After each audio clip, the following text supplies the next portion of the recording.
सर्वपापप्रणाशनं चिन्ताशोकप्रशमनम्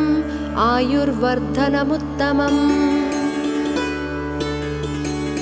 रश्मिमन्तं समुद्यन्तं देवासुरनमस्कृतं पूजयस्व विवस्वन्तं भास्करं भुवनेश्वरं सर्वदेवात्मको ह्येष तेजस्वी रश्मिभावनः एष देवासुरगणान् लोकान् पाति गभस्तिभिः एष ब्रह्मा च विष्णुश्च शिवस्कन्द प्रजापतिः महेन्द्रो धनदः कालो यमः सोमो ह्यवाम्पतिः पितरो वसवः साध्या ह्यस्मिनौ मरुतो मनुः वायुर्वह्निः प्रजाप्राण ऋतुकर्ता प्रभाकरः आदित्यः सविता सूर्यः खगः पूषा गभस्तिमान् सुवर्णसदृशो भानुर्हिरण्यरेता दिवाकरः हरिदश्वः सहस्रार्चिः सप्तसप्तिर्मरीचिमान् तिमिरोन्मथनः शम्भोस्त्वष्टा मार्ताण्डं सुमान् हिरण्यगर्भो शिशिरस्तपनो भास्करो रविः अग्निगर्भदिते पुत्रः शङ्खः शिशिरनाशनः व्योमनाथस्तमो वेदी ऋग्यजुः सामपारगः घनवृष्टिरपामित्रो विन्ध्यवीधिप्लवङ्गमः आतपी मण्डली मृत्युः पिङ्गळ सर्वतापनः कविर्विश्वो महातेजा रक्तः सर्वभवोद्भवः नक्षत्रग्रहताराणामधिपो विश्वभावनः तेजसामपि तेजस्वी द्वादशात्मन्नमोऽस्तु ते नमः पूर्वाय गिरये पश्चिमायाद्रये नमः ज्योतिर्गणानां पतये दिनाधिपतये नमः जयाय जयभद्राय हर्यस्वाय नमो नमः नमो नमः सहस्रांशो आदित्याय नमो नमः नमः उग्राय वीराय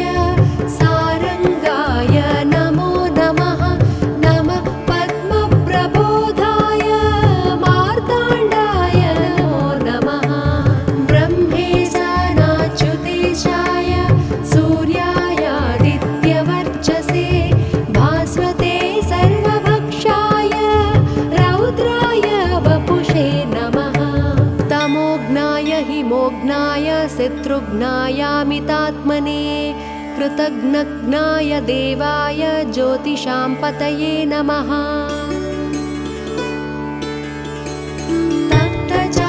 तप्तचामीकराभाय वह्नये विश्वकर्मणे नमस्तमो विनिघ्नाय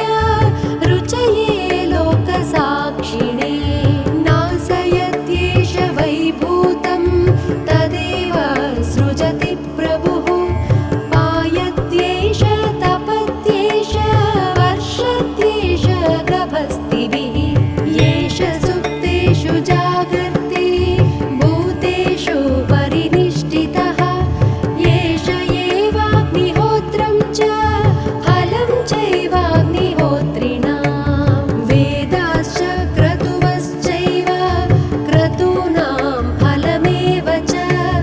यानि कृत्यानि लोकेषु सर्व एष रविप्रभुः येन मापत्सु कृच्छेषु कान्तारेषु भयेषु च कीर्तयन् पुरुषः कश्चिन्नावसीदति राघव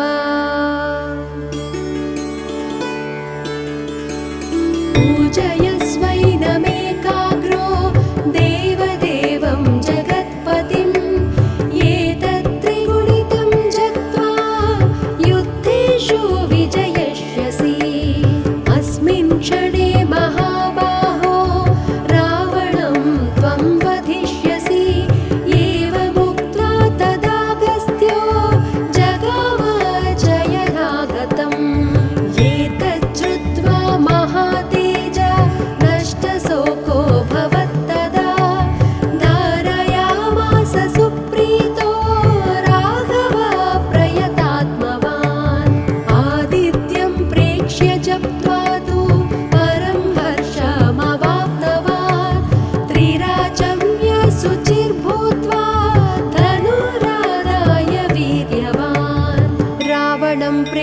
हृष्टात्मा युद्धाय समुपागमत्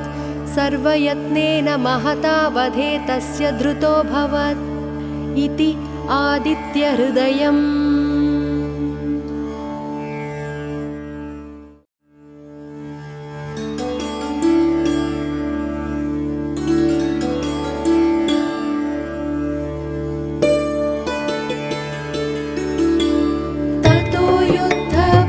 श्रान्तं समरे चिन्तया स्थितं रावणं जाग्रतो दृष्ट्वा युद्धाय समुपस्थितं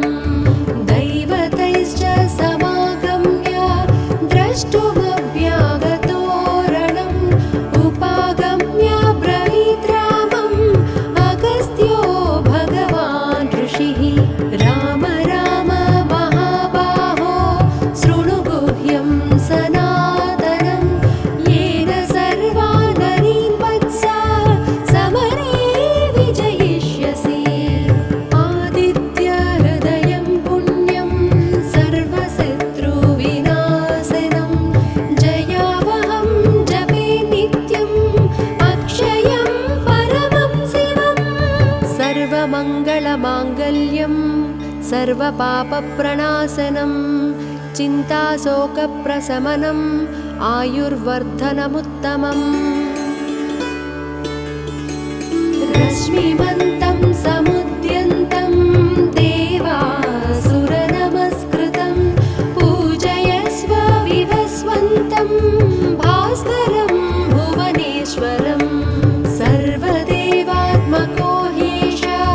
तेजस्वी रश्मिभावनः एष देवासुरगणान् लोकान् पाति गभस्तिभिः एष ब्रह्मा च विष्णुश्च शिवस्कन्दः प्रजापतिः महेन्द्रो धनदः कालो यमः सोमो ह्यवाम्पतिः पितरो वसवः साध्या ह्यस्मिनौ मरुतो मनुः वायुर्वह्नि प्रजाप्राण ऋतुकर्ता प्रभाकरः आदित्यः सविता सूर्यः खगः पूषा गभस्तिमान् सुवर्णसदृशो भानुर्हिरण्यरेता दिवाकरः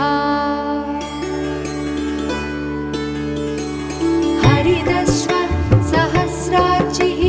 सप्तसप्तिर्मरीचिमान् तिमिरोन्मदनः शम्भोस्त्वष्ट्रा मार्ताण्डं सुमान् हिरण्यगर्भो शिशिरस्तपनो भास्करो रविः अग्निगर्भदिते पुत्रः शङ्खः शिशिरनाशनः व्योमनादस्तमो वेदी ऋग्यजुः सामपारगः घनवृष्टिरपामित्रो विन्ध्यवीधिप्लवङ्गमः आतपी मण्डली मृत्युः पिङ्गळ सर्वतापनः कविर्विश्वो महातेजा रक्तः सर्वभवोद्भवः नक्षत्रग्रहताराणामधिपो विश्वभावनः तेजसामपि तेजस्वी द्वादशात्मन्नमोऽस्तु ते नमः पूर्वाय गिरये पश्चिमायाद्रये नमः ज्योतिर्गणानां पतये दिनाधिपतये नमः जयाय जयभद्राय हर्यस्वाय नमो नमः नमो नमः सहस्रांशो आदित्याय नमो नमः नमः उग्राय वीराय सारंगाय नमो नमः नमः पद्मप्रबोधाय मार्ताण्डाय नमो नमः ब्रह्मेशानाच्युतेशाय सूर्यायादित्यवर्चसे भास्वते सर्वभक्षाय रौद्राय वपुषे नमः तमोघ्नाय हिमोघ्नाय शत्रुघ्नायामितात्मने कृतघ्नघ्नाय देवाय ज्योतिषां पतये नमः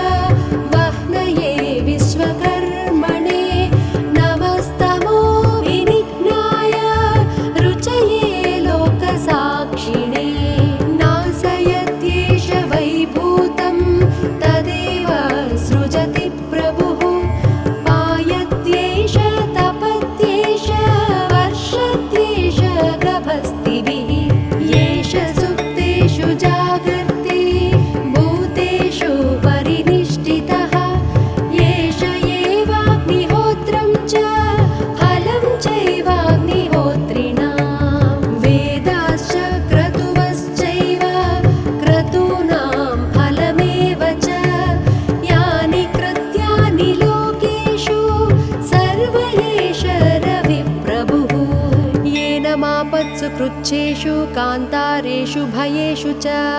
कीर्तयन् पुरुषः कश्चिन्नावसीदति राघव।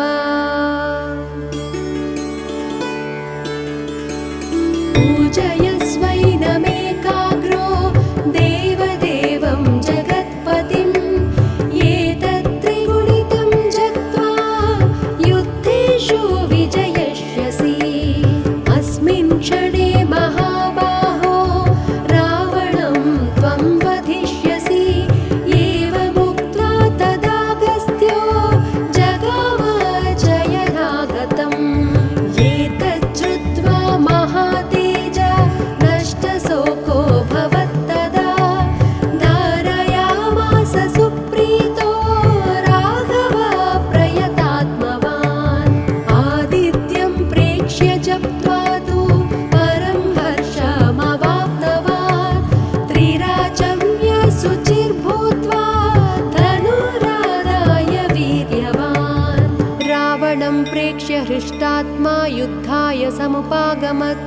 सर्वयत्नेन महता वधे तस्य धृतोऽभवत् इति आदित्यहृदयम्।